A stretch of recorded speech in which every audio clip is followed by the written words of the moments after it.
Bom, pessoal, então o que a gente abordou na aula anterior foi relacionado ao tipo de ligação química que foi trabalhada a ligação covalente, tá? A partir de agora, a gente vai falar sobre as ligações iônicas e em seguida, que é a menor parte, né, que é a ligação metálica. Então, ligação iônica. A ligação iônica vocês vão encontrar lá no seu livro, na página 9 até a página 16. Detalhe, o até a página 16 também está incluso a ligação metálica e as atividades que vocês vão fazer no encerramento dessa aula, ok? Então, dando continuidade, a ligação iônica, ela ocorre entre entre metais com ametais ou entre metais e hidrogênio. Repararam a diferença? Covalente, que é o compartilhamento, vai acontecer entre ametal com hidrogênio ou hidrogênio com hidrogênio. Já na ligação iônica, da qual vai formar aquela ligação entre íons, se tem íons, tem carga positiva ou negativa. Nesse caso, ele vai acontecer sempre com metal envolvido, seja metal com ametal, seja metal com hidrogênio, tá? Exatamente porque o metal, ele é um bom condutor de eletricidade, isso é uma propriedade do metal, tá? Então, envolve a transferência de elétrons e formação de íons. Se tem íons, tem carga. Ligações com forte atração eletrostática. O que é ligação eletrostática? São atrações entre os íons, tá? Eles produzem íons e originam os compostos iônicos. Nesse slide eu fiz questão de trazer do início, mastigadinho, desde o que vocês aprenderam no primeiro bimestre. Repare, aqui ele pediu para você fazer a ligação química entre o sódio e o cloro. Bom, cloro é um ametal. Opa! Ametal. E o sódio é um metal. Então, nesse caso, antes de eu fazer a distribuição eletrônica, eu já sei que se tem metal é ligação iônica. Então, vamos lá, fazer a distribuição eletrônica para ver quantos elétrons tem na camada de valência. Professor, eu preciso sempre ter que fazer a distribuição eletrônica? Não. Você pode ir lá olhar a tabela periódica e ver em que grupo da tabela periódica ele se encontra. Se ele se encontrar, por exemplo, no grupo 3A, né, família 3A ou grupo 3, ele vai ter 3 elétrons na sua última camada, tá? Então você pode associar, não precisar fazer a distribuição eletrônica e ir direto para a tabela. O problema é que nem sempre você está com a tabela em mãos, estou falando isso para uma prova, por exemplo, né? Nem sempre você está com a tabela em mãos e a banca, no caso, vamos supor, da UFPR, ela te dá um número atômico. E você não sabe a posição dele na tabela periódica. Então, nesse caso, você vai ter que fazer a distribuição eletrônica para saber quantos elétrons tem na última camada. Tá? Então, o sódio, fazendo a distribuição eletrônica, você percebe que ele só vai ter um elétron na sua última camada. Ué, professora, a terceira camada é a última? Ué, é o que aparece aqui, né? Se ele tem três camadas e a última camada possui um elétron, ele tem 3 camadas. A diferença é que essa terceira camada, ela só tem um elétron, então a tendência dele é perder esse elétron. Então ele vai perder esse elétron e vai ficar só com 2 camadas, sendo que a última camada dele vai ter 8 elétrons, tá? E o cloro? O cloro, ele tem 3 camadas, sendo que sua terceira camada tem 7 elétrons. Pô, fechou, né? Moleza. Isso aqui tem 7, ele precisa de mais um para completar, e aqui ele tem 1, ou seja, esse aqui vai dar para o cloro, ele vai perder para o cloro. E o cloro vai ganhar. Opa, um vai perder. Ele vai ser chamado, então, cátion ânion. O outro vai ganhar. Vai ser chamado cátion ânion. Tá? Lembrando isso aí do bimestre passado. Então, tanto um quanto o outro, um perdendo e o outro ganhando, os dois vão alcançar 8 elétrons na sua última camada. Como que vai ser feito isso? Primeiramente, observem aqui está demonstrando os elétrons, o que ele vai se tornar, né? No caso, sódio, por estar perdendo, ele fica positivo, chamado de cátion. E o cloro, por estar ganhando, ele fica negativo, chamado de ânion. Só lembrando, gente, que eu percebi que isso aí foi dificuldade, na nossa live manifestaram essa dúvida. Galera, na química é diferente da matemática. Aquele que perde, eu tô dando para alguém, tô dando bombom para alguém. Pela lógica, eu ficaria negativa porque eu estou perdendo. Mas na química, o perder fica positivo, chamado de cátion. E na química, aquele que ganha, que deveria ficar positivo lá na matemática, na química é o contrário. Ele fica negativo. E o nome dele é chamado de ânion, ok? Então, o átomo de sódio perde um elétron, enquanto o átomo de cloro ganha. Então, para que o total de elétrons perdidos seja igual ao total de elétrons ganhos, o sódio perde um elétron e o cloro ganha um elétron. Bem, se eu vi que o sódio ficou cátion, positivo, perdeu um elétron, e o cloro ficou ânion, então a fórmula vai ser basicamente isso aqui, né? Ah, beleza, mas professora, como é que eu cheguei a essa lógica aí? Como é que a gente representa? Quantos elétrons tem aqui na última camada? 1. Então, vou representar com uma bolinha. E o cloro? 7. Então, vou representar com 7 bolinhas. Aqui, a gente não vai fazer igual a ligação covalente, que era circular as duas bolinhas. Por quê? Porque ele não está compartilhando. Ele está dando, ele está entregando. Então, eu vou fazer uma setinha mostrando que ele está dando, que ele está perdendo esse último elétron. Então, ele está dando esse único elétron, fazendo com que ele fique com carga positiva e o cloro com carga negativa. Formou o que a gente chama de cloreto de sódio. O famoso sal de cozinha é um exemplo, tá? Então, a fórmula química do cloreto de sódio é essa aqui, ó. 1Na1 e 1 cloro 1, tá? Um átomo de cloro, um átomo de sódio. Um átomo de sódio, um átomo de cloro, ok? Bem, então a ligação iônica ocorre toda vez que um átomo com tendência de doar elétrons, que seria o metal. O metal sempre tem a tendência de doar, de perder os elétrons. E o ametal sempre tem a tendência de ganhar esses elétrons, tá? Ele combina-se com um átomo com tendência a ganhar, que seria o ametal. Então, vamos dar exemplos agora entre metal e ametal. Tipos de ligações iônicas entre metal e ametal. Então, aqui, por exemplo, o potássio e o bromo. O potássio, ele tem um elétron na sua camada de valência. E o bromo tem 7. Então, ele vai perder esse elétron para o bromo, fazendo com que ele fique positivo, ó, e o bromo fique negativo. Formou um composto iônico, cátion e ânion. Esse composto iônico vai ser representado pelo KBr. Aqui vocês não veem nenhum número aqui embaixo, mas aqui é como se fosse 1, tá? Porque ele só aparece uma vez. Bom, então o metal, você percebe que ele perde elétrons, chamado de cátion. E o ametal, que é o bromo, ele ganha elétrons, chamado de ânion. Lembrando que o bromo, ele é um ametal.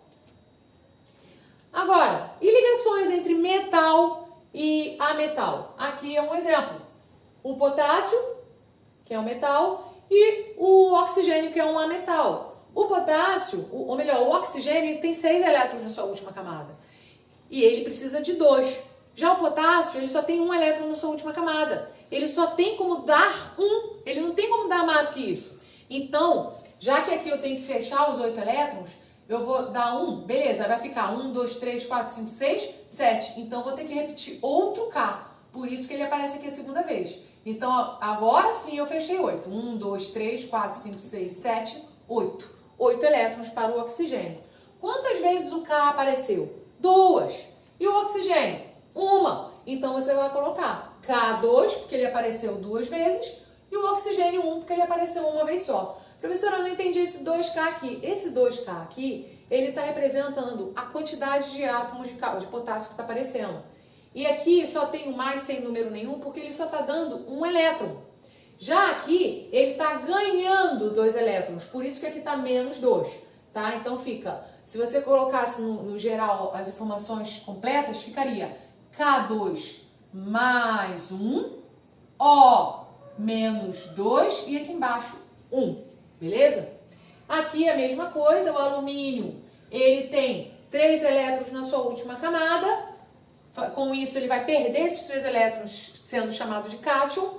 E o cloro tem 7 elétrons na sua última camada, ele vai ter que ganhar 1 elétron para completar. Opa, aqui ele vai dar 3, aqui vai ganhar 1, não tem como passar de 8 aqui. Então, ele vai ganhar 1 e você vai ter que repetir a quantidade de cloro o suficiente para que esses 3 átomos seja doado, ok? Então, ele vai aparecer 3 vezes o cloro. Então, alumínio mais 3, porque ele está dando 3 elétrons. E aqui, para a gente fazer direto, como ele aparece uma vez só, aqui ficaria o número 1. Aqui, 3 cloros, porque aparece 3 vezes o átomo de cloro, menos 1. Aqui não aparece número, porque é número 1, tá? Se fosse 2, 3, ia aparecer um número aqui, igual esse caso aqui. Então, menos 1, porque ele só recebe 1 elétron para completar a sua última camada. Assim também é o exemplo com metal e hidrogênio. Sódio, ele tem um elétron na sua última camada, então ele perde para o hidrogênio. E o hidrogênio ganha. Então, Na cátion, o hidrogênio ânion, formando o NaH, ok? Assim também, outros elementos, aqui eu só dei um exemplo de como funciona, tá? E aí os demais é repetição. Agora, qual é a propriedade dos compostos iônicos?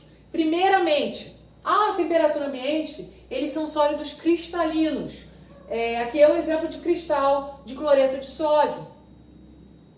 É um composto iônico, os íons se organizam em uma estrutura cristalina rígida, mas quebradiça. Outros detalhes, apresentam altos pontos de fusão e ebulição. Já difere lá das propriedades da ligação covalente, porque a ligação covalente ele tem baixo ponto de fusão e baixo ponto de ebulição. Aqui ele já tem alto ponto de fusão e alto ponto de ebulição. No caso do cloreto de sódio, que é o famoso sal de cozinha, ponto de fusão é 801 graus Celsius, ou seja, ele passa do sólido para o líquido. E o ponto de ebulição, que é do líquido para o gasoso, é 1413 graus Celsius, tá? Agora, além disso, são bons condutores de eletricidade quando líquidos, galera. Não precisa nem pensar muito, é metal, bom condutor de eletricidade. Se o composto iônico é composto de metal, com a metal ou com hidrogênio, se tem metal, ele vai ser um bom condutor de eletricidade, tá? Então, são bons condutores de eletricidade quando líquidos ou em solução aquosa, dissolvidos em água. Inclusive, a gente vai fazer aqui uma prática para vocês entenderem como que esses elementos, como o sal de cozinha, ele funciona na condução de eletricidade, tá? Então, aqui, ó, o cloreto de sódio, se o cloreto de sódio puro e em solução aquosa, tá? Ele vai funcionar como bom condutor de eletricidade em solução aquosa. O que é isso? É você diluir o sal, por exemplo, em um solvente universal, que é água, como exemplo, tá? Que aí o íon fica livre fazendo a condução de energia. E o cloreto de cálcio. São muito solúveis em água. Os compostos iônicos apresentam alta solubilidade em água, ou seja, dissolvem-se facilmente quando misturados com água, formando soluções iônicas. Essa imagem aqui está lá no livro de vocês. Isso aqui eu só coloquei para vocês entenderem a diferença entre elementos que possuem a carga mono, ele é bivalente, trivalente, monovalente. O que significa monovalente, bivalente, trivalente? Significa quantos elétrons ele tem na sua última camada, quantos elétrons ele vai perder ou quantos elétrons ele vai ganhar, seja cátion, seja ânion, tá? Se ele tiver um elétron, ele vai ser monovalente. Esse íon será monovalente. Se ele tiver carga 2, positiva ou negativa, ele vai ser bivalente. Olha o nome, bi, 2, valente, valência. O que é valência? Última camada, tá? Então, monovalente, bivalente, trivalente. Aí você pensa, professora, eu não estou entendendo. Por que aqui aparece o ferro, por exemplo, bivalente, trivalente? Isso aqui vocês vão aprender mais à frente. Tem elementos que têm variações na sua carga entre a quantidade de elétrons que ele vai ganhar ou perder, tá? Nesse caso aqui, perder porque é um cátion, tá? Mas isso aí vocês vão ver mais à frente. E aí eu também coloquei uma atividade aí da página 18, fazendo a questão para vocês entenderem como é que se resolve uma questão com ligação iônica. Vocês viram uma ligação covalente que eu fiz lá atrás, na aula anterior, e agora nessa daqui com ligação iônica. Então a questão fala assim: sabendo que o número de elétrons doados e recebidos deve ser o mesmo e que o cálcio doa 2 elétrons, ó, só repetir a informação dada pela questão. Recebe somente, e o flúor recebe somente 1 elétron, então ao se ligarem entre si átomos de cálcio e flúor, obteremos uma substância cuja fórmula correta é. Nesse caso, eu preciso fazer a distribuição eletrônica? Ah, professora, não, porque eu posso olhar na tabela periódica. Também. Só que ele também já informa qual é o elétron que tem na camada de valência. Então, não preciso perder esse tempo. Tempo, gente, você perdendo 1 minuto numa prova que você for fazer, seja lá qual for, como exemplo eu sempre dou da UFPR, mas 1 minuto faz toda a diferença. Então, se ele já falou que cálcio doa 2 elétrons, significa que ele é um cátion. Ele está perdendo 2 elétrons da sua camada de valência. E o flúor, ele está ganhando 1 elétron. Bem, se o cálcio doa 2, então eu boto 2 bolinhas aqui, e o flúor ganha 1. Se ele ganha 1, vai sobrar um elétron aqui que vai ficar boiando. Eu vou ter que repetir outro flúor. Então fica assim, ó, você representa com setinha, porque ele está perdendo, ele não está compartilhando. Cálcio vai possui carga positiva, 2, porque ele está perdendo 2 elétrons. Isso aparece uma vez, por isso o número 1 aqui. E flúor, ele está ganhando 1 elétron, por isso você vê a carga negativa, porque ele é um ânion. Quantas vezes ele aparece? 2 vezes.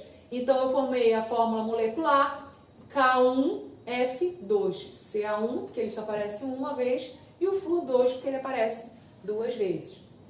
E agora, no seu livro, você vai ver uma atividade prática que eu vou fazer aqui para vocês analisarem e fazerem as questões referentes a essa prática, tá? Que é o teste de condutividade elétrica que eu falei para vocês que a gente ia fazer, ter a passagem de corrente elétrica, ou seja, no caso que eu vou mostrar para vocês, vou usar como exemplo o sal e o açúcar, para vocês verem qual deles vai ter a condução elétrica, tá?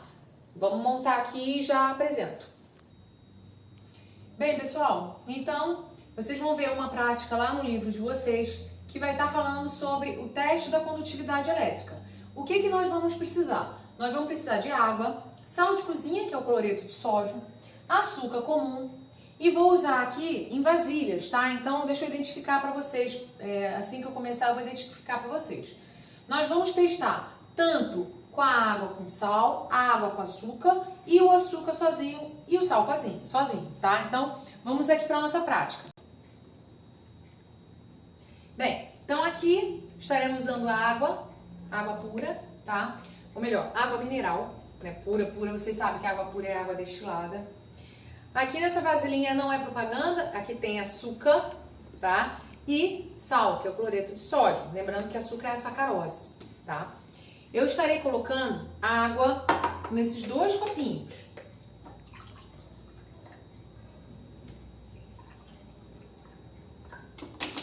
Em um copinho, estarei usando açúcar.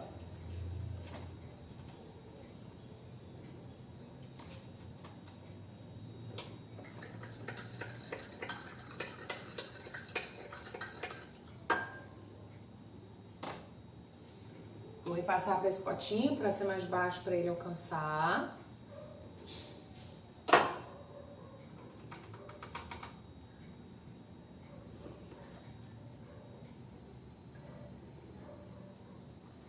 Tô lavando, tá, pessoal? Porque tava sujo de açúcar puro. Então, aqui a água com açúcar. Vocês veem que ele tem uma dificuldade de estabilizar a luz, até mesmo porque, professora, se é açúcar e açúcar não tem condução de eletricidade, por que a lâmpada fica piscando? Porque a água, ele transfere um pouco da eletricidade, apesar de ser ligações entre a metal e hidrogênio, tá? A água é um bom condutor de eletricidade para quem já tomou um choque por estar com o pé molhado, né? Todos sabem que isso acontece. Bem, já o açúcar puro, perdão, esse aqui é o açúcar. Vamos ver se isso vai acontecer.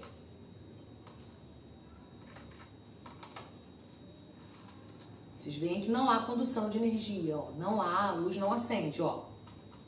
Então agora, novamente, nós vamos lavar, porque eu tenho que lavar, porque senão o material que fica aqui no condutor, ele acaba atrapalhando a condução de eletricidade, tá? Então, é o motivo de eu ter que lavar o material. Então, agora a gente vai para a água com sal.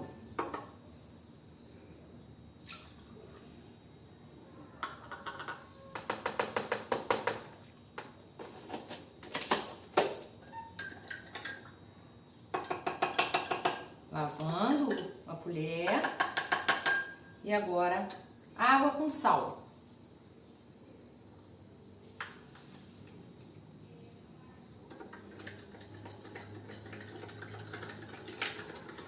Quando mexo assim, vocês sabem que o sal é um soluto. E ao mexer na água, que é um solvente, eu diluo o sal na água. Eu faço o processo chamado de dissociação. Vocês vão ver mais à frente, tá? A explicação que eu vou falar daqui a pouquinho.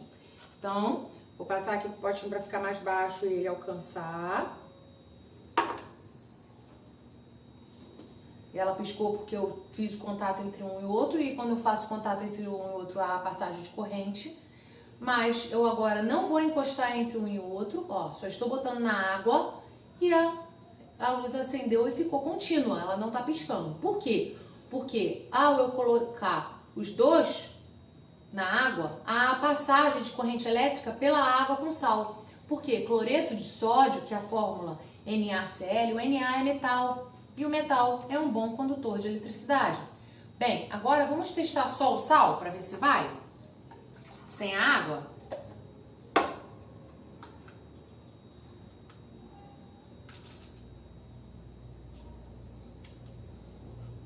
Ó, mesma coisa aconteceu com o açúcar. Por que isso aqui está acontecendo, professora? Se é só o sal puro? Porque ele está meio molhado. O que tem aqui quando está molhado? Água. E a água é um bom condutor de eletricidade, porém não fica contínuo, ó. Observem. Ok? Então, o que a gente conclui com isso? O sal, formado por um tipo metal e ametal, o sal, ao dissociar no solvente, ele fica aquoso, e quando há solução aquosa, há a transferência de eletricidade, tá bom? Então, a partir daí, vocês vão fazer essas atividades referente à página 13, com a conclusão que vocês tiveram aqui da parte do experimento, tá? Bem, pessoal, então o que vocês acabaram de ver aqui no nosso experimento é um processo que ocorreu ali chamado dissociação iônica. O que é dissociação iônica? É quando os íons se dissociam. No caso, o cloreto de sódio, o sódio em si, ele se dissociou na água, fazendo com que a água pudesse fazer a transferência da corrente elétrica, tá? Então, esse processo aqui, a separação dos íons de uma substância iônica é chamada de dissociação iônica. Isso aqui é muito importante, você vai ser cobrado em algumas questões, tanto no livro didático quanto no livro de atividades. Então, quando uma substância iônica é adicionada à água, os íons são envolvidos pelas moléculas do solvente, as moléculas de água, H2O, em um processo denominado solvatação, ok? Nessa maneira, há uma diminuição de atração entre os íons cátion e ânion, permitindo sua separação e a movimentação. Então, a corrente elétrica passa, né, de um material para o outro até acender a luz, exatamente porque há uma movimentação desses íons ali na água. Isso acontece quando está em solução aquosa, que nesse caso eu usei a água, que é um excelente condutor, ajuda no processo de condução de eletricidade, tá? Então, só relembrando alguns assuntos anteriormente, lá do 6º ano, no 7º ano a gente também comentou, no 8º. Então, vamos lá. Água, solvente, porque ele é líquido. Solvente, ele dilui o soluto, que é sólido, formando uma solução. Nesse caso, a água é o solvente, o açúcar ou o sal, soluto, que forma a solução. Beleza? Então, a gente vai encerrar por aqui nessa parte ainda, a primeira parte da segunda aula, e a gente já vai para a segunda parte da segunda aula, ok? Abraços!